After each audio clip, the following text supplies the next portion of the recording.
பிப்ரவரி 12 புதன்கிழமை. தியானித்து அமர்ந்திருங்கள். நீங்கள் அமர்ந்திருந்து நானே தேவன் என்று அறிந்து கொள்ளுங்கள். ஜாதிகளுக்குள்ளே உயர்ந்திருப்பேன், பூமியிலே உயர்ந்திருப்பேன். சங்கீதம் 46:10.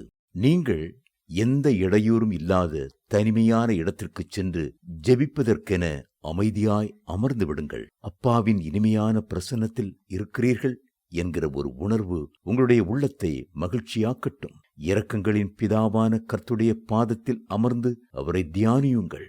உங்களுடைய கண்கள் கர்த்தரையே நோக்கி பார்க்கட்டும். முதலாவது சிலுவையில் அறையப்பட்ட இயேசு கிறிஸ்துவை உங்கள் மனக்கண்களுக்கு முன்பாக கொண்டு வாருங்கள். ஒவ்வொரு காயமாக தியானித்து, எனக்காக அல்லவா இந்த பாடுகள், எனக்காக அல்லவா இந்த தியாகம், இயேசுவே உம்முடைய கல்வாரி இரத்தம் என்மேல் விழுந்து என்னை கழுவட்டும் என்று மன்றாடுங்கள்.